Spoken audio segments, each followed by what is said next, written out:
Hi, welcome back to Mini Rust in Rust. We're writing a little programming language which works like Rust. We're writing it in Rust. And let's just do a little experiment by writing some actual Rust to see what it does for the next thing I want to do. So next thing I want to do is, let's call this scope, is I want to do some, like, start our understanding of what, of how scope works. So let's just start writing some code. So,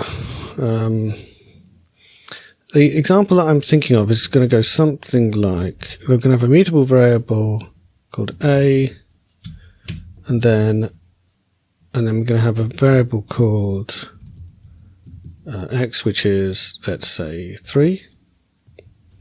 And then we're going to have another block, and inside that we're going to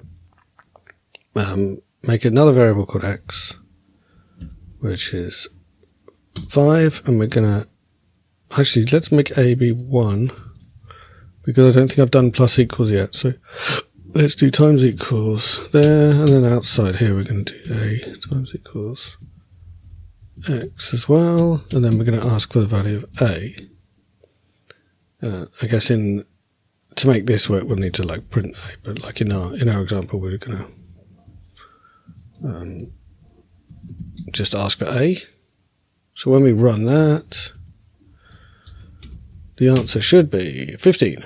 Right, so just to explain what's going on here, a starts off as 1, we set x to be 3, then we make a new x, set its value to 5, multiply a by that, so at this point x is 5, so now a is 5, and then later on we multiply a by x, but this x is the x in the outer scope, so now we're multiplying by 3, so 5 times 3 is 15, we print out 15.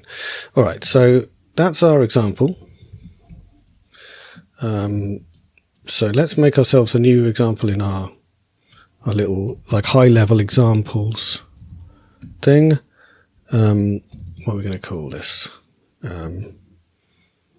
Variable can have, I mean, variables can be shadowed, maybe. Variables can be shadowed in a scope. Now, you can shadow variables in the same scope, which is possibly more complicated for us to think about, so we won't think about that yet. So here's our example. So, yeah, last few videos that we've done some stuff with, like, types and things. And that's cool. Like, I feel like we've got some kind of understanding of how types are going to work. It should be 15. But I was like getting a bit, I don't know, a bit restless feeling that we were doing quite a lot of like programming language stuff when we haven't actually got a working programming language. So my thought was, we got to have functions. If you're going to make a programming language that you can do stuff in, it's got to have functions. And my feeling was, before we tackled functions, we should probably tackle scopes more I feel like if we try and tackle functions, we'll end up doing scopes as well. So let's try and just get scopes done. So if this snippet of code works, then I think we'll be well set up to start thinking like, how do functions work? What is a function anyway? So I presume this test is gonna fail. Maybe it'll fail to parse, maybe not. Or maybe it'll fail to lex at least. Okay, it both lexed and parsed, and then it went wrong, and we got back 25 when we should have got back 15. And that's because when we set x to 5 here, it looks like x is also 5 here, and we end up with 25. So this block here is not getting its own scope, or its own environment in the way that we've conceived it so far. So that needs to happen. I haven't thought at all about how we're going to do this, so forgive me if I'm just then lost and stuck for ages. But this feels to me like this example doesn't actually test our type checking, but obviously our type checking is going to need to deal with, like, for example, if we could set x to be like this completely different type of variable, and that would actually be perfectly valid Rust. I mean, obviously not multiplying by a string, but just creating X and making it be of a completely different type would be totally fine. So our type checking is going to have to handle this. But just for fun, let's do our evaluation side today. So we get this example working. I'm not saying we'll get this example working today, but let's at least try. So we're going to think about this at the level of the evaluator. We're currently looking at the examples. Let's look at the evaluator. So when we find a new block, we expect there to be a new scope inside there. And we can define variables inside here like X, and they are not valid when we leave this block. So let's look at our evaluator and how it deals with blocks. So we do have this thing called a block, which has a bunch of statements inside it, and one of them is like the last statement / expression. We evaluate the block, and we give back the answer, and we don't do anything. We don't create a new environment here. So let's just think about where is our environment anyway in this world? Okay, yeah, so there's this thing called values, which is effectively an evaluator. And one of its properties is that it has an environment. So it's possible that we actually want like another instance of this. Or it's possible that this environment shouldn't live here and should instead be passed in or something like that. Not sure. So let's look at how the block gets evaluated.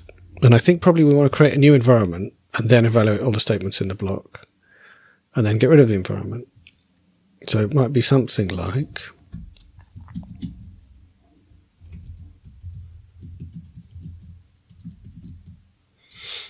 this. And all of the statements, including the final statement, will need to be evaluated in the context of that environment. So it kind of seems like that environment should get passed in, doesn't it? To eval tree. And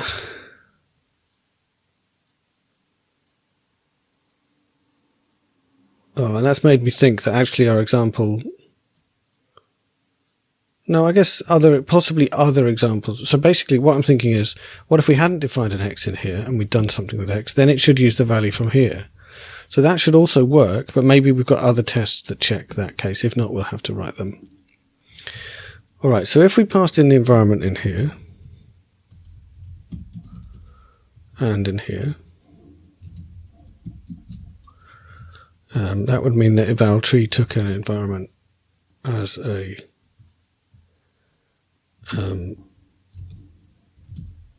argument, which I guess is going to be some kind of mutable reference to an environment probably, which means that I've called it wrong. And then we can actually, we can make this work by passing in this environment that we've got held inside the, held inside this thing. I guess that needs to be a mutable reference. Can we do that? Not really. You can't take a mutable reference to self and call it eval tree and then pass in a mutable reference to our environment. And I'm wondering whether environments need to be, eventually they're going to need to be passed around with closures and things, so they might need to be wrapped in some kind of arc, or even an arc of a mutex or something like that.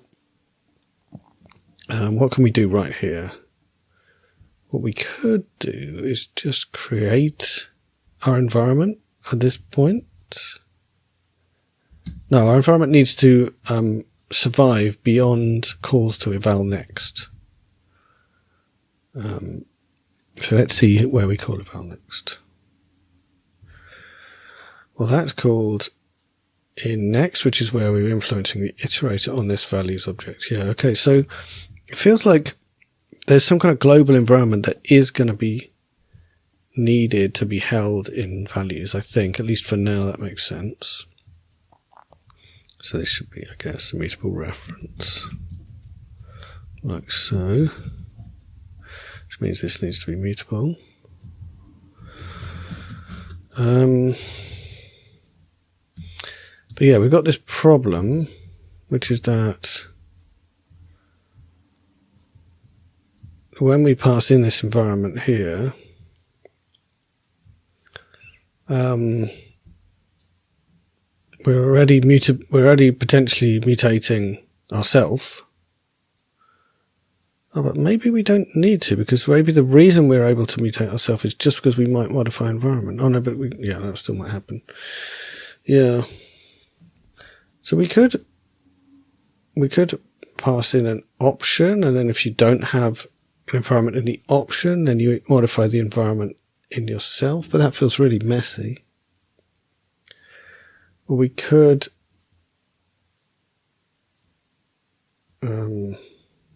like I said, pass in some kind of arc or something like that. How are we going to make this work in just a really, like in the kind of simplest possible way?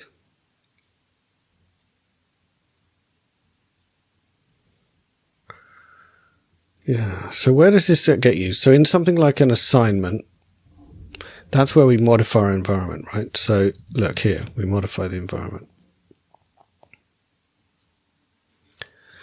So I guess, is that the only reason we have a mutable reference to self? I mean, maybe. So maybe. Now, are we even allowed to do this? So what we could do is pass in a mutable reference to self and then have eval tree not mutate self. Is that now going to be allowed? I don't think it is, because we're taking a mutable reference to environment and at the same time an immutable reference to self in order to call eval tree. So, I mean, what we could do is not have these even be methods. So what's inside here is just some very static piece of data, and then the trees that we're iterating over, and then the environment. Yeah, okay, so we need to mutate ourselves to call trees.next. But I guess after we've done that, we've mutated ourselves. Oh, no. Then we're going to, some other things are going to call trees.next as well. So self.assignment, for example, is going to call eval tree.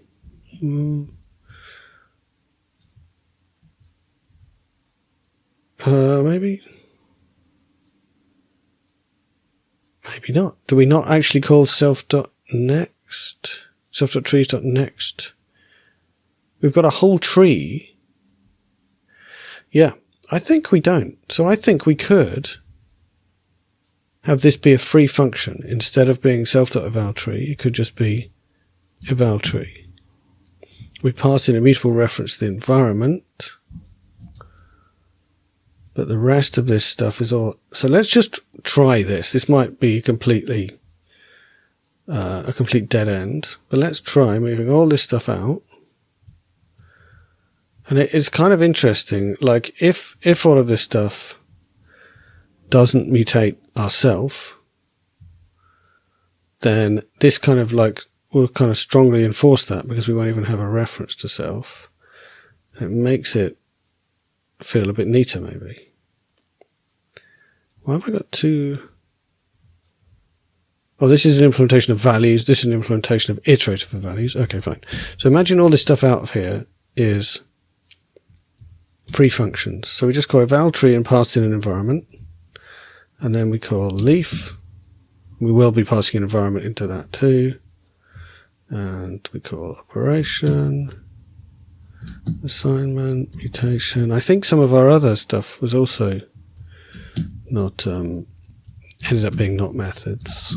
One of the other things. So that means leaf doesn't take a self anymore. But it does mean we'll then need to pass in file contents. Bottom.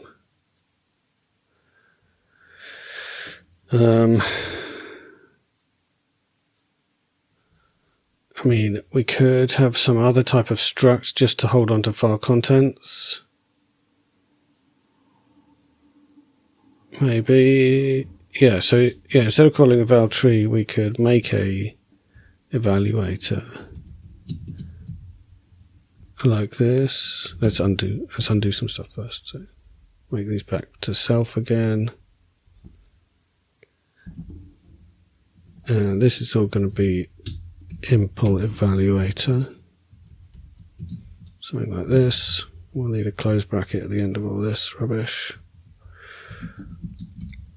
I don't know if evaluator is the right word, but it'll do for now. Now when we call eval tree, we're going to make just make ourselves a temporary evaluator like this. I mean, let's just call it, and it's just got a file contents in it and nothing else, I think. Now we can call e.evalTree, and it will have file contents inside it. This is just to make file contents not be such a pain to pass around everywhere. It's maybe a bit of overkill, but so it's going to have file contents in it, which is very much like this one, which means that it needs to have some generics like this. Yeah. So it takes a lifetime, which just describes the lifetime of file contents. That's not how you do that. That's how you do this. Like so. Right.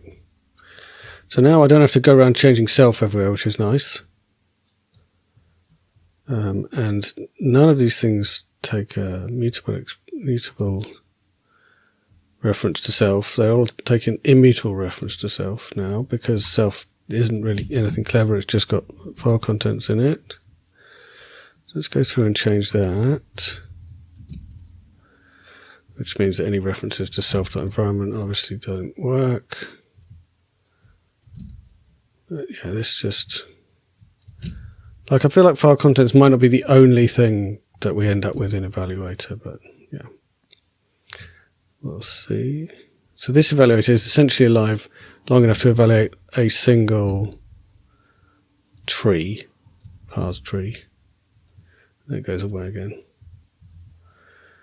So yeah, here's where we made a new environment. By the way, this new environment is going to need to refer to the parent environment. We just haven't got there yet. We're just trying to map out a like vague structure for this thing. All right, so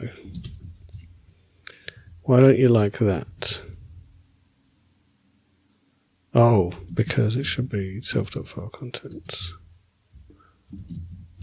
like so.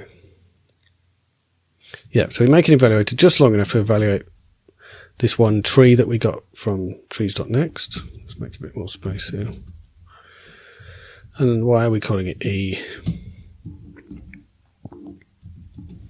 I think evaluator, well, a tree evaluator or something like that is not a bad name, so that's okay. So we pass in this mutable environment, and we need to pass it on every time. We're going to need to pass it to every function, but let's just stick to what the compiler is telling us we need to do right now. And then this is leaf. So, all right, so leaf needs to take it in, like so, because it's complaining here because we need an environment here. All right. And then this function is calling eval tree, so this needs an environment as well. Should I be calling this environment instead of env? Don't know. All right, so we pass it in here.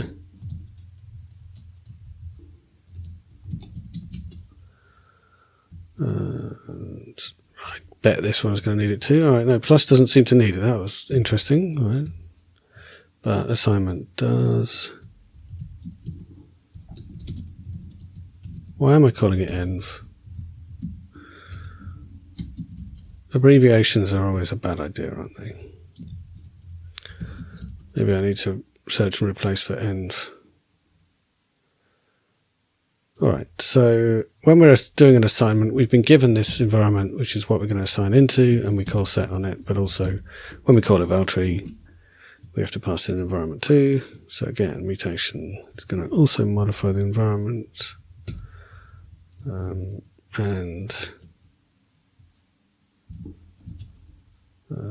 this should be just env.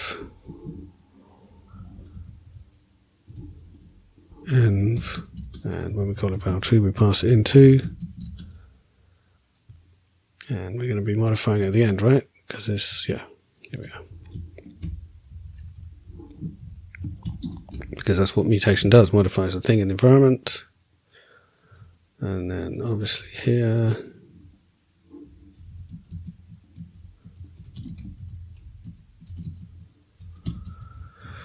we just pass it through.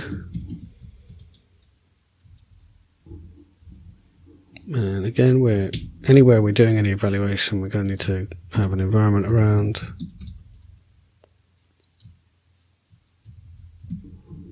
And anywhere we're calling into something that's going to do an evaluation, we're going to need an environment around. We're definitely going to need environment to do the linkage here, but let's just see how far we've got.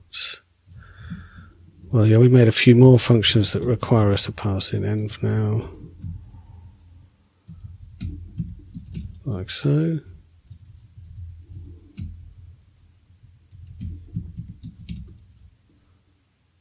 Okay, there's no errors. What happens when we run our tests? With any luck, this test will pass and some other tests will fail. No, our example failed and also some other stuff failed. Okay. All right, so they're missing names in a few places, which makes sense to me because we've made a fresh environment for that block.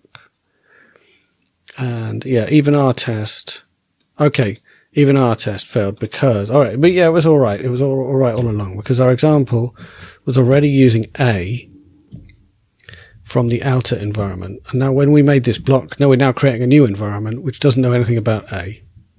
So the gap in our design so far is now clear. Which is that we made this fresh new environment and expected to be able to access things in the surrounding environment. So what I'm expecting to do is when you create an environment, it's going to be a child of another environment. So what are we going to call that? Is it child of, or is it inner of, or... I mean, inner kind of is a good word, right? Like it's because it is like inside the other environment.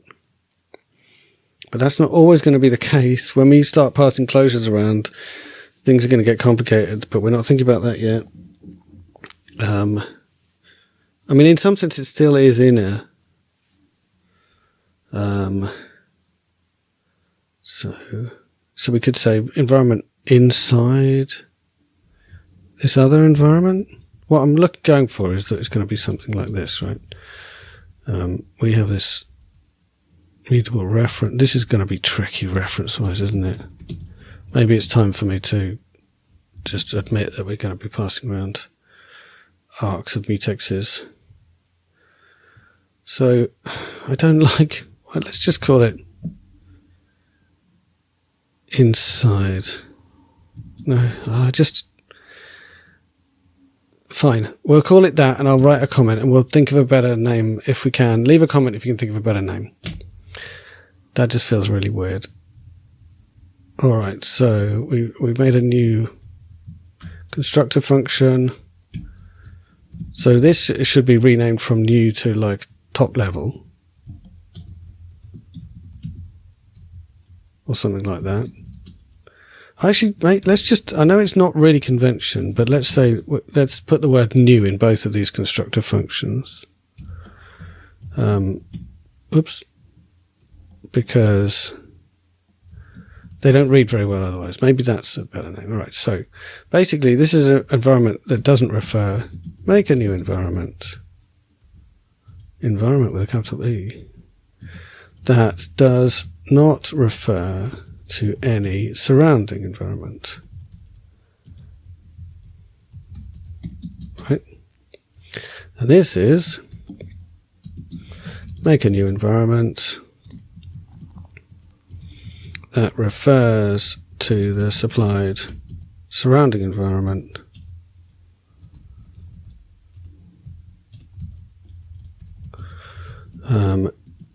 If any name cannot be found inside it. Something like that. Alright, so environments now need to hold on to their parent environment or surrounding environment. Which I guess, can we hold on to like a mutable reference to an environment? Well, not mutable. I mean, just no. Like,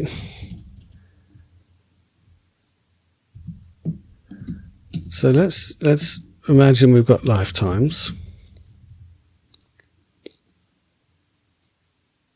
And yeah, look, it's like, it's a recursive structure, so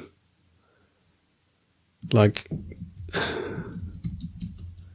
oh, well, this needs to be, it definitely needs to be an option, because the top level environment won't have some surrounding environment. It seems like it's okay with this lifetime stuff. So let's go. I feel like it's all going to come crashing down any minute now. So this is going to just be none.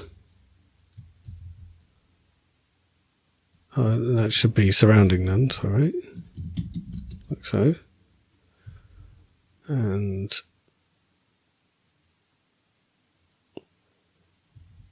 it's warning about something. Oh, we're just going to need a box very, very soon.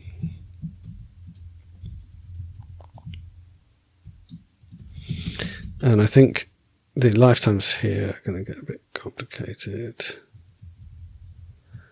But it's going to look something like this.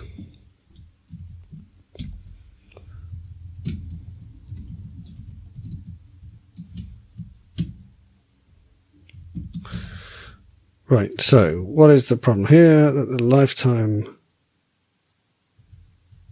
we need to say the lifetime that was being passed in here as a TK, but that feels a bit wrong, but we might get away with it. Specific lifetime required in the type of env.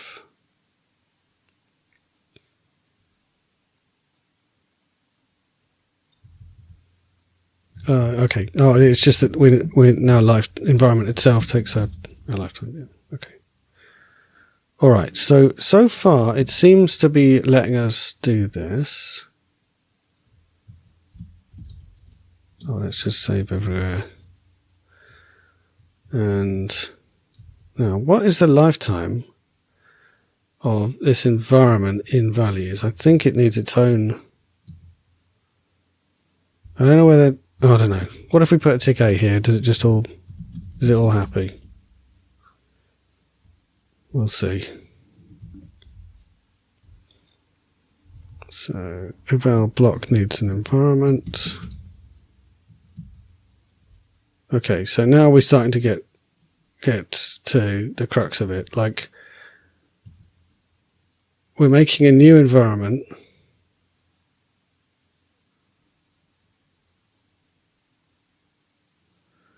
And it doesn't like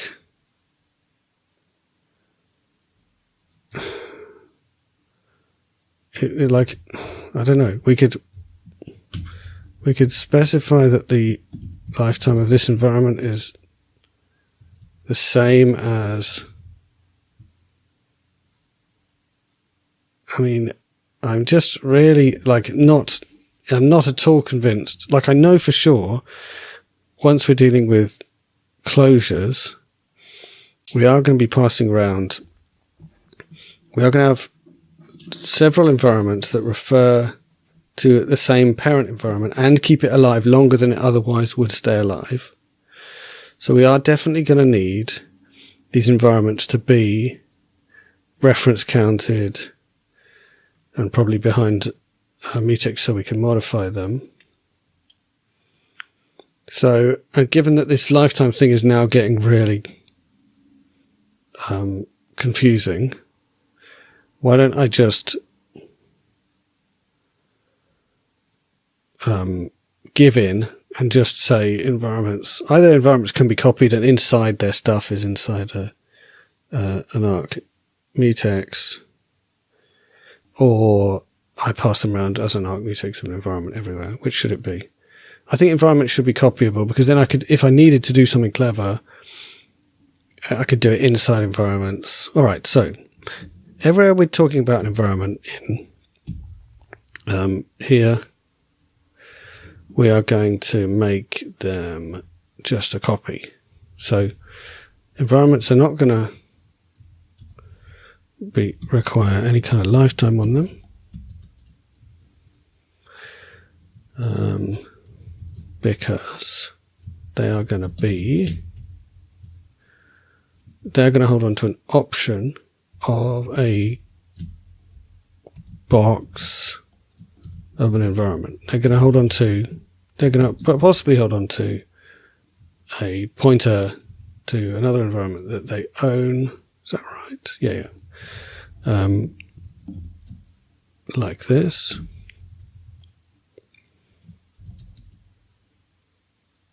And when we make one of these, let's just make, if it's pub, it's pub. All right, so this is going to just take in an environment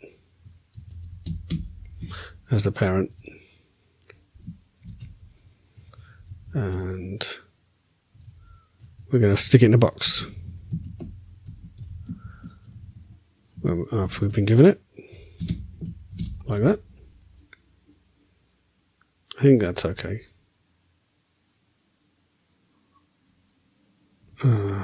Let's just, for now, that's probably okay. Fine. So, I've broken everything, right? So, yeah, we're going to need to just pass in. We're just going to pass environments around and copy them whenever we need to. Is that right?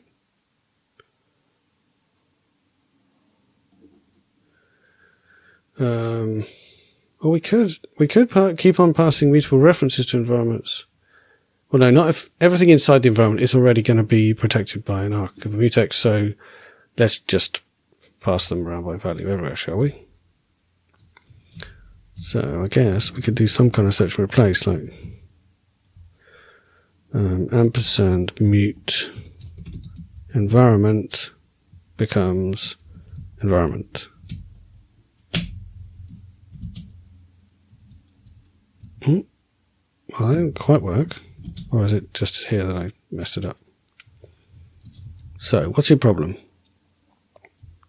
Yeah, I've definitely messed it up. How did I do that? Ampersand env should become env. Right? Maybe I mistyped before. Or maybe some subtle thing is happening. Anyway, start at the top. What have we broken?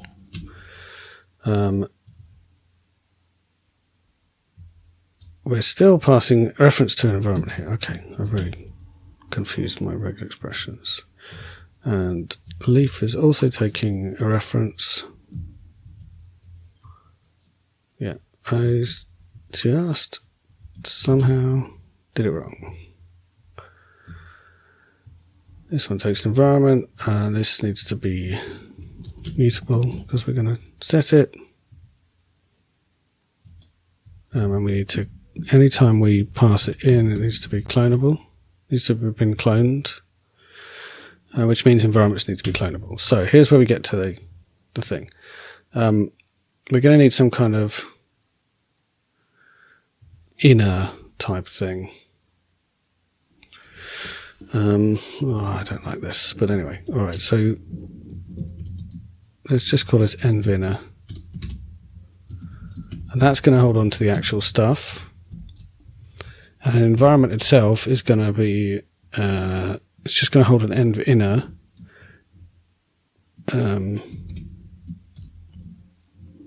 But it will hold on to an arc of a mutex of an envinner. So basically, the environment is just hiding from the outside world the pain that we have of needing to have multiple people able to look at the same environment, which I know I'm getting ahead of myself. Like, we technically don't need this now, and I maybe could have kept on hacking the references and lifetimes until it worked. But given that we're going to need that anyway, let me create one. We're just going to make a new arc of a new mutex of an env inner, which looks like this, and it's all fine. And then it's going to look very similar for this one, except it's going to be this thing instead of this. Oh, I've done some weirdness there, but anyway. Oh, I see. Yeah. I really did not do what I thought I'd done there. This is going to take in env, which is an environment.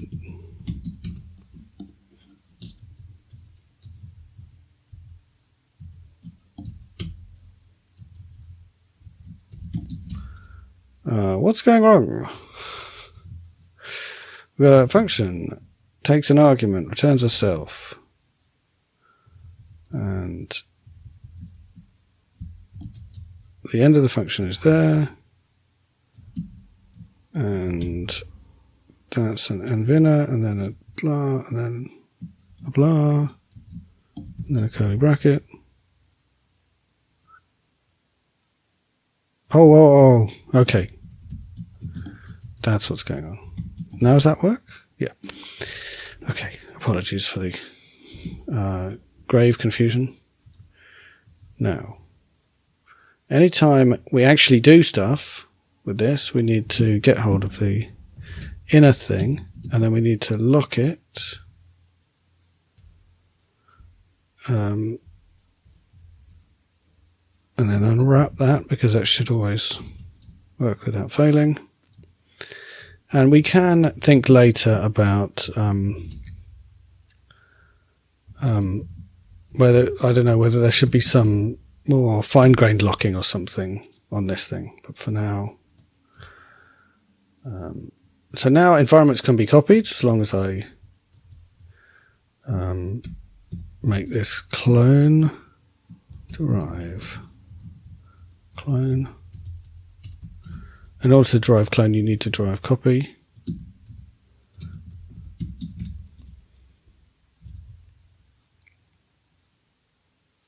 Hold on, it doesn't like that. It doesn't like us. Oh yeah, I don't mean other way around. If you want to derive copy, you need to derive clone. Yeah, really confused. All right, so right, so they're not called new inside. Oh yeah, it should be called new inside. I just renamed it accidentally when I got really confused back then. So yeah, all right. So now we just pass in a clone of env here, and we use a clone of env here, and we can just pass in clone here. That's fine. Now it doesn't need to be mutable. Makes sense. And yeah, other places we need to clone that, I guess, because we don't want to remove it from self. And there's still an ampersand somewhere that I missed, plaguing us. And this env needs to be cloned because we're going to use it down below. And this one does need to be mutable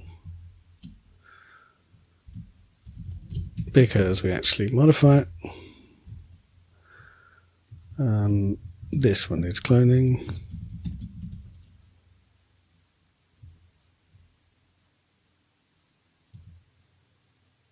No, okay. Hold on, what?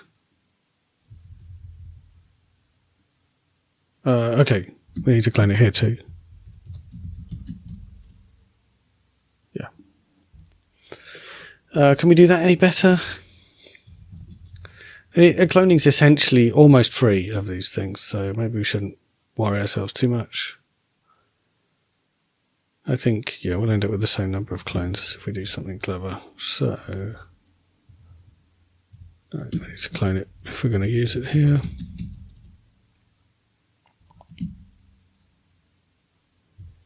Alright, so the surrounding is never actually used. So our test should still fail in the same way they did before. But what we've got now is we've got the ability for an environment to know about its surrounding environment. So if we go back to our original example, we now have one environment that we're using for this block, and it has a reference to the top level environment, which contains this A, which is where our problem was coming in. So the warning about surrounding not being used helps us understand that we ought to be using our environment. So our surrounding environment rather. So what we can do is basically check whether it's inside us, and if it is, fine, and if not, have a look at whether it's in our surrounding thing. So it's going to be something like this.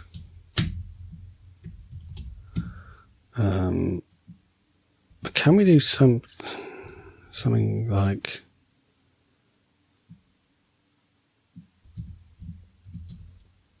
it would be instead of just immediately failing with a missing name,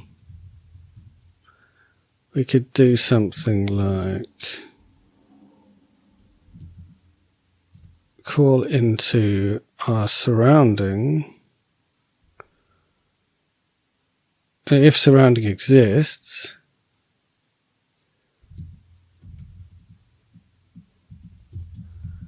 so yeah, this is getting awkward. Let's just write it out and see what it looks like.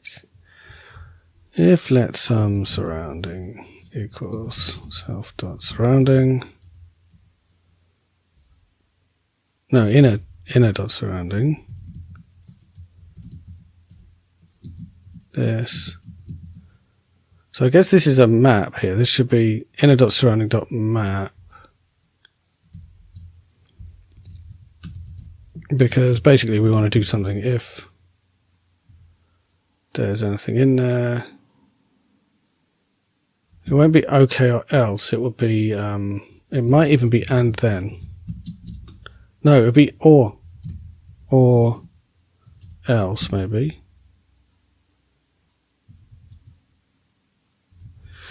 Maybe we'll think about that in a second.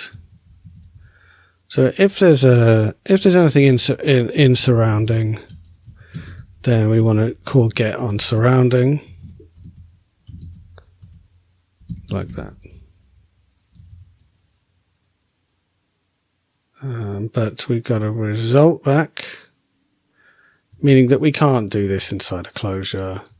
Any kind of failure we get back from that, we need to. All right. So once again, we've got to do some kind of if let inner dot values dot get name. That's not how you write that. If we found something, so let's call it value. If we found something, then I guess we just return it.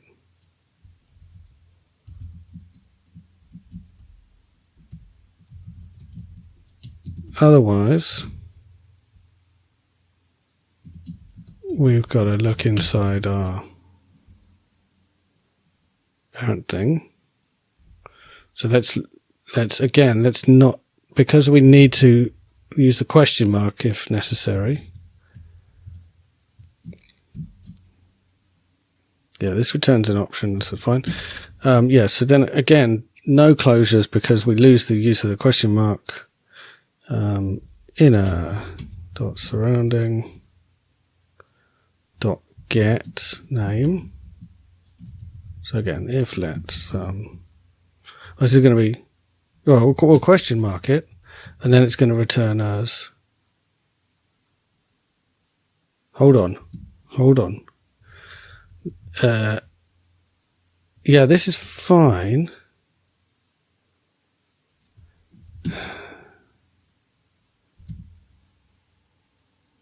What if there is no surrounding? That's what I'm missing out here. So if there's no surrounding, then we just fail. So let's imagine there's a surrounding.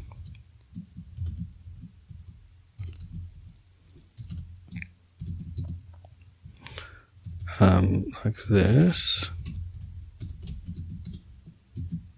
There should be some unit tests for this, right? This is getting way complicated. So if we've got a surrounding thing, otherwise, then this is where it's gonna be just this thing. Otherwise there is a surrounding, so then the answer is just gonna be surrounding.get, right? Name, and that's it. We don't need any of this, except possibly some cloning. We might need to clone some value. Let's get rid of that. So this will be error. And this is where we probably need to clone the value. And this should have a reference. All right, so in a way, I think that logic is actually easier to read than the previous logic, because often I find these chains a bit confusing. But where is our unit test?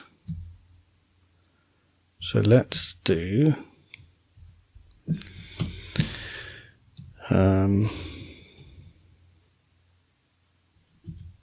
getting a name from a surrounding environment works. I hate things like works but you know what I mean. So it's going to be a bit like this. We're going to create an environment, but let's call this one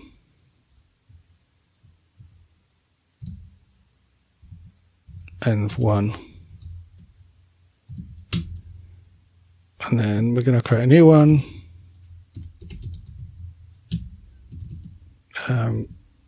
Like so. This is based, like how's the other one? Is inside env1. So maybe env1 should be called top level, top env, and env2 should be called inner env, and let's do caller.clone on it so that we can still set stuff in the top environment, and then when we get it from the inner environment, it is gettable.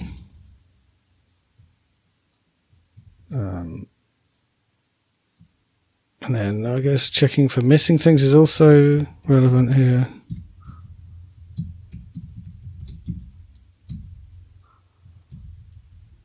Like so. What's it moaning about? Oh, this needs to be mutable. And this one actually doesn't need to be mutable because we didn't mutate it for this test. So getting a name from a surrounding environment works.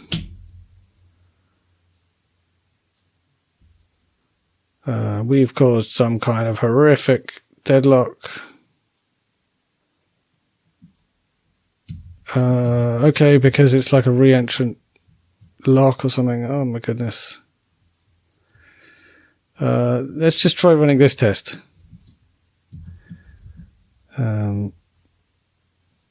Getting a name from from A. All right, so that test passes, but we have caused ourselves a disaster because we didn't think this through, I guess. This lock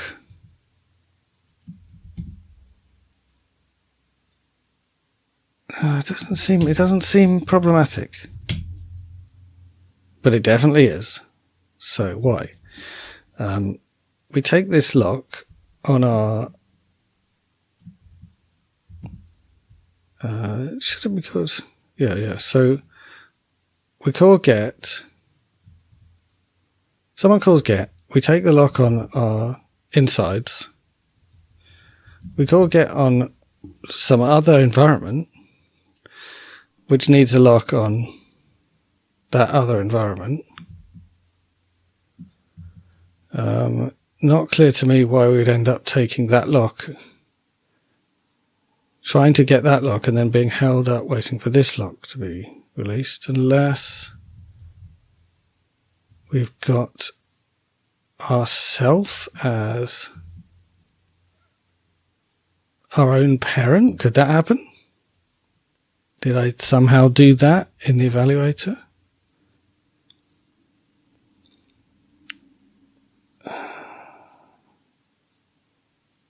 Well, where do I call new inside?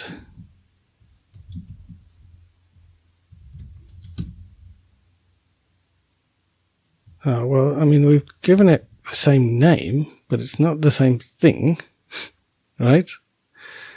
I mean, let's just not call this. So let's just see. So several tests. All the tests that were previously failing are now locked up, is what it looks like. Evaluating statements and unit expression gives unit. I guess it's just anything with a block in it.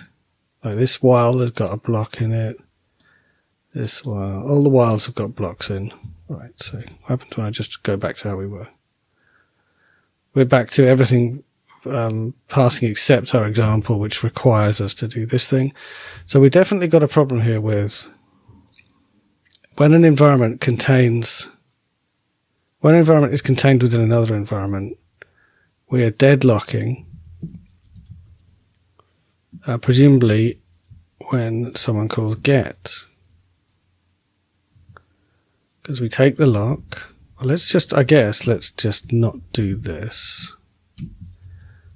And just double check whether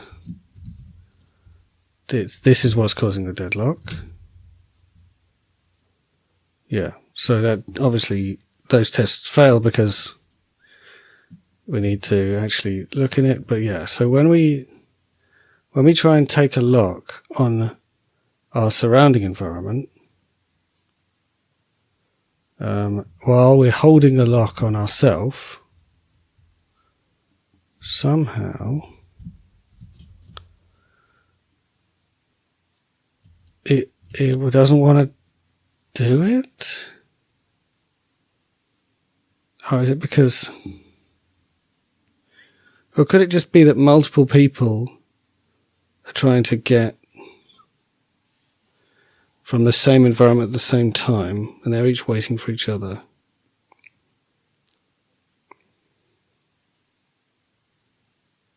Could that be it?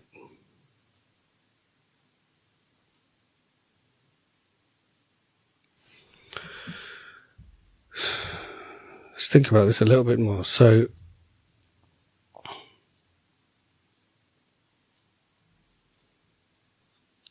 when we're evaluating this stuff,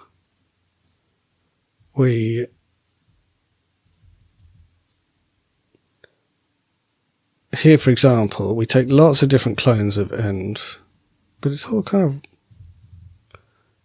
one at a time. But each time we go calling a val tree.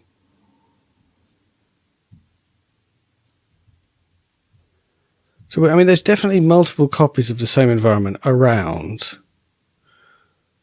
at the same time. So here we called get, but as soon as get is finished, the lock is released. So it's hard to see. Okay, we're only taking the lock when we call get. But then we are kind of recursively calling another get in a different environment.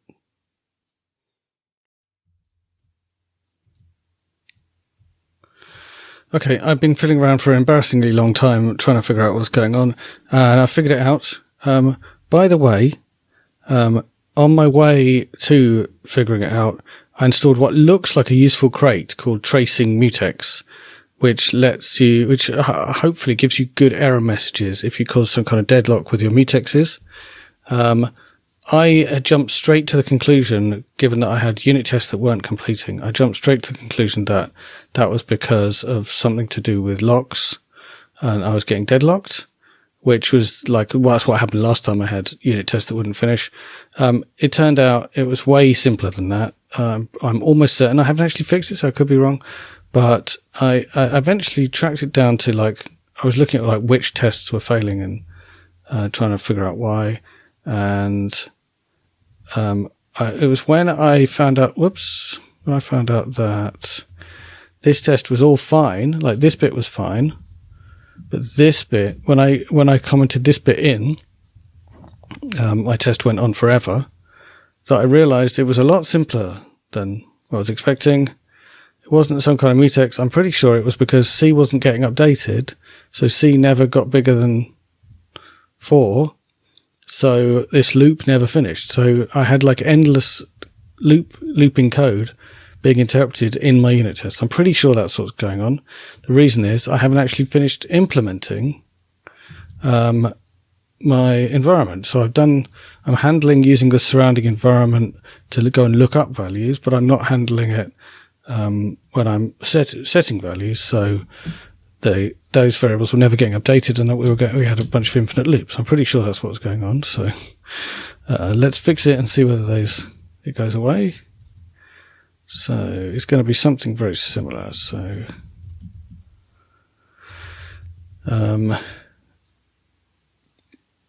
I guess, yeah. So the logic for setting is different depending on whether we're mutating or creating. So I actually need a new function here. There's a difference between setting and updating, or what should we call it? I mean, let's leave set how it is, because that's make a new thing, and we're going to have another function for updating an existing value, which is going to look really similar to get, actually. I think I'm just going to do it like this, and I'm going to call this update. Maybe I should call it mutate, since the other things are called mutations, though I am planning to change that. And then, so if this value exists, then we're going to want to update it. So I think that works I think there's a dot entry or something like that. Maybe a get mute. There's get key value, contains key, entry. This is it. Yeah, so we can do in-place manipulation of it. So look for an entry with that name. And in fact, so let's just do it here. And this should be, now if we got some kind of entry. If we have an entry, then update it, which we should be able to do something to that. Otherwise, we're going to call update and otherwise it's missing, let's just say missing name for update. This will be missing name for get. I think these error messages are kind of to do something better.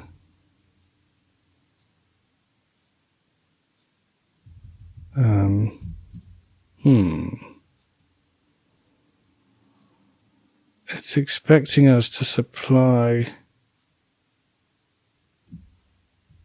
Oh, this isn't what we want, because this will create it if it doesn't already exist, so that's not right. All right, so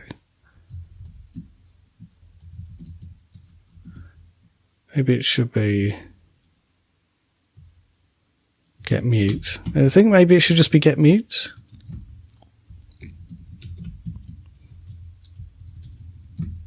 And then now we can do, and this shouldn't be called value because that isn't going to work, existing.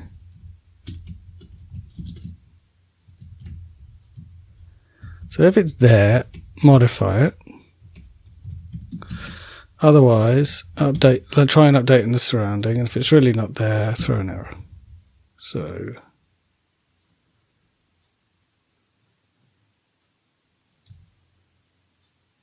this should be name, comma, value.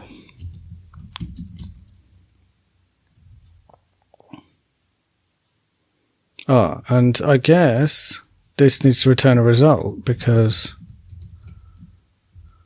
it could fail, whereas setting never fails. So I guess this can just return the result of update, but here we need to say okay, like this. And this should be mutable. And what are you moaning about? Oh. What type of result do we return here? Miet error, fine.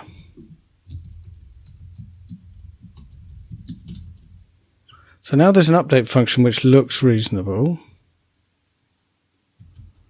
This should be mutable, which I think is okay, but it's unused. So now we need some unit tests for it, which we should have done before.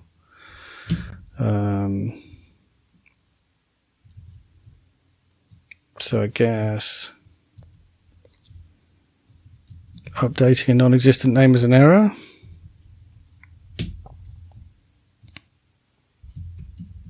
Updating a non-existent name is an error.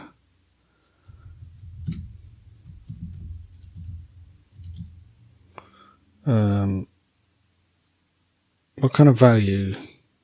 Oh, we've got values here, yeah. Let's just set it to some random, my32. It should be mutable. Like so. And I guess we want to check updating a value changes its value. They're not great tests here, are there, so far? Updating a value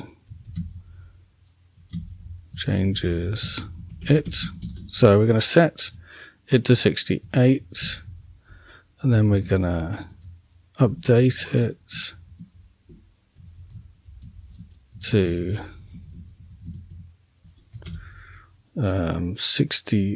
57. And when we get it, it's going to come out as 57.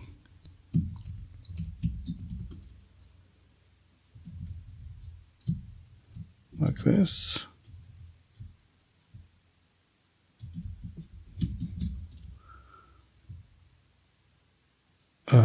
I guess we need to unwrap it.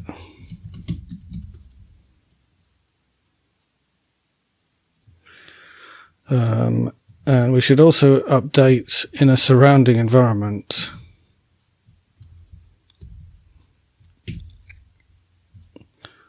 Updating a name.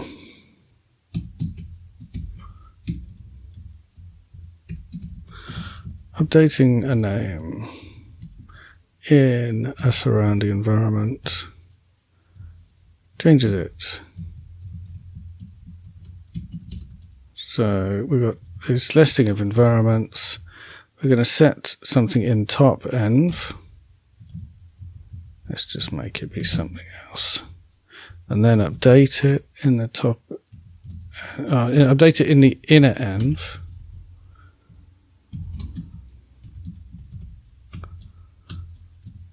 update, and it doesn't set it in inner env, it sets it in top env. So we'll set it to 1. So now we need to get it from top env, I guess, to be absolutely sure that it's really changed in top env. This is what makes me think that, like, we were going to need a mutex, because we're doing all kinds of weird stuff where, oh, just the wrong name, where we've got two references to this environment now. There's one inside inner env and there's one out in our outer scope, and they're both needed. So let's just do some. So given two nested environments,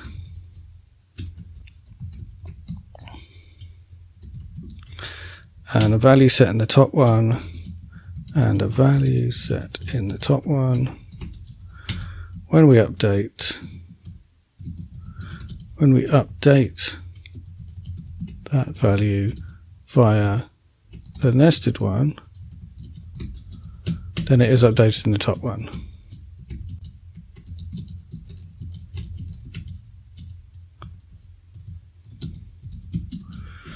Right, is that going to work? We've got a warning here. What's that? Oh, the update method is never used. Well, fine. Hopefully some of our other tests will pass now as well. No, it's still freezing because we're not calling update. So in the evaluator, whenever we mutate instead of setting, we shouldn't be calling set. We should be calling update.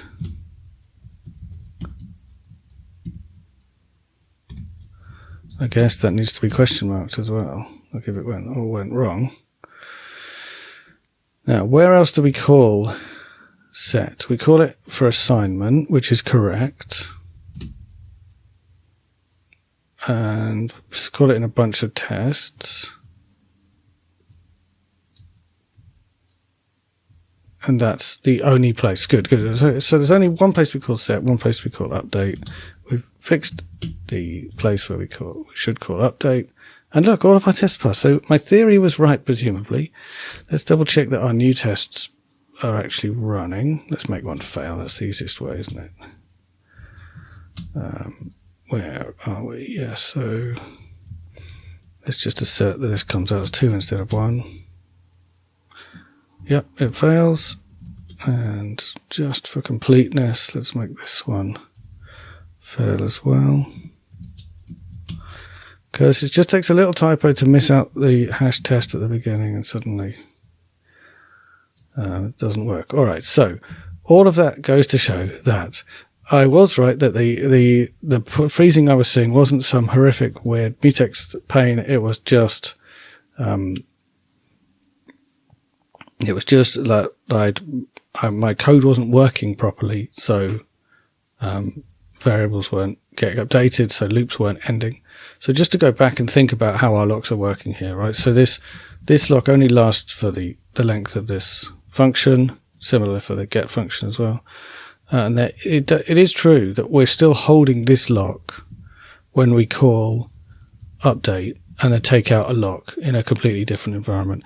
So actually that would mess up if an environment was a parent of itself, but like a lot of stuff would mess up if an environment was a parent of itself, because that would be a cycle. And this would be the least of our worries, I should think. We could avoid it because we can just clone surrounding, drop the lock, and then call update. So if we have ever had a problem, we've finished with the lock on inner by this time. But I don't think it is a problem. So I think we're just okay leaving it as it is. We'll see.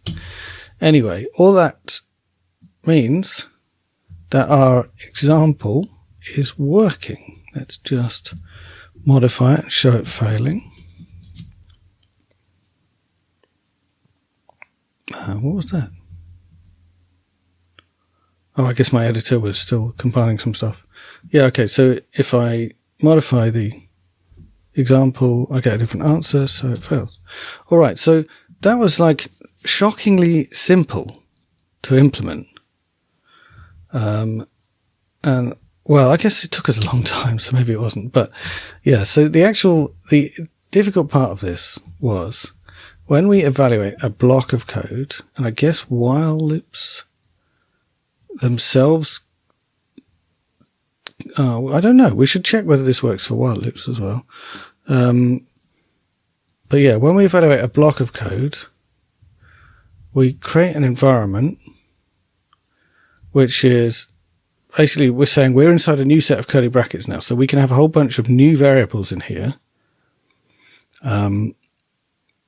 And then those variables will cease to exist when we've finished evaluating all of this code. So basically, when we get to the end of the final expression and the other statements in this block, env will get dropped.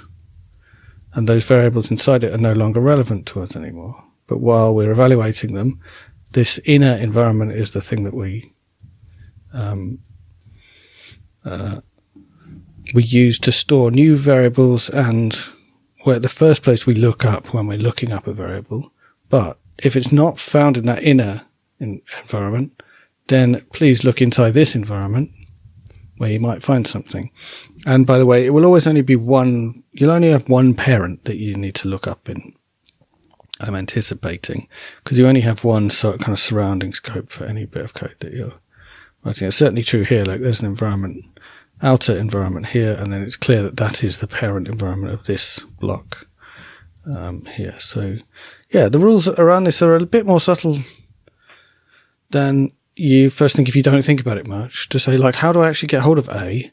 And in particular, if I'm modifying A, where do I set the answer? And the answer here is, because I didn't let A inside this block, then when I modify A, it actually gets modified out here where I did let it, and not in here. So it's left as a reference into the parent environment before you can find that A. So hopefully that makes some sense. Let's just do one thing here. Let's just say while what will it be? While A is less than 2, then do this. So this is the same, but it's now, and it should only run this while loop once because A will become big. But does it still work when it's a while loop? Oh, hold on. I don't think we have less than yet. What about less than or equal? Okay, that still works. So it looks like while loops and blocks, like while loops are inheriting this behavior from blocks. We ought to be able to convince ourselves of that. What we're going to do, we'll leave it as a block, but maybe this example can just go in our evaluator as well as another test, because it feels like a reasonably valuable test, but it's not like a demonstrative example at this point. It's just, so let's just say variables can be shadowed inside while loops, something like that. Where do our double quotes live? Something, I think that looks nicer. All right, so just check it still passes. Yeah, so let's check the implementation of the evaluator and see where that eval block is getting called from. So it's getting called from just this one place, but when we evaluate a while loop, there's a block inside it, and we tell it to eval on that block. So that's why the while loop is reusing that code for the block, and it's doing this environment business. So I wonder whether that will help us out for all other kind of block constructions we have. So we'll automatically get this nice behavior for like for loops and things like that. We'll have to see how that works out when the time comes, because we don't yet have for loops. I mean, anyway, we've done scope. That's quite a cool feature we've got now. Who needs for loops when you've got functions, which we're going to have? So you can just do everything recursively, right? I mean, who needs for loops when you've got while loops? Maybe is a better point. Anyway, I hope you enjoyed that. So that, for me, even though we spent a lot of time fiddling around the edges, but the actual interesting code was this thing here about creating a new environment. And this concept of an environment has a reference to its parent environment and goes and looks stuff up there if it can't find them here. I feel like that was the interesting bit of this, and the rest was just fiddling around to make that work. But on the way, we did actually create this new construct, which I called an evaluator, which is basically just a thing that holds on to this variable, because it would have been annoying to pass it to every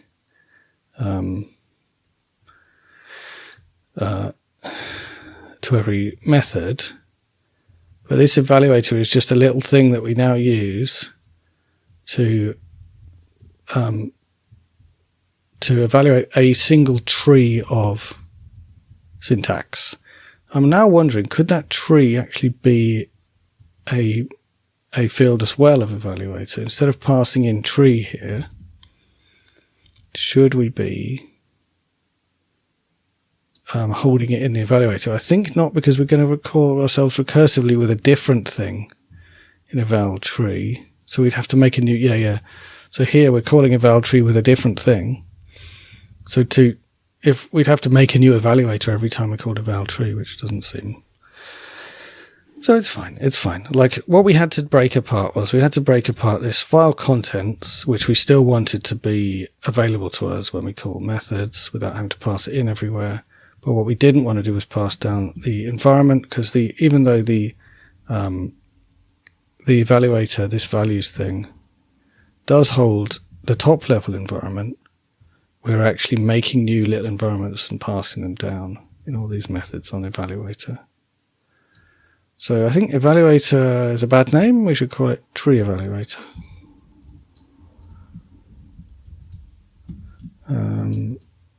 Because it's just for doing like one tree. We don't want it to sound we don't want to get it to get too big for its boots.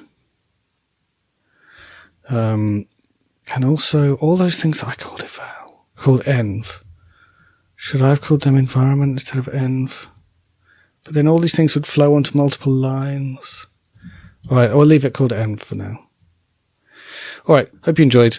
Lots of waffling at the end there, but we made a big step here. We've got scopes.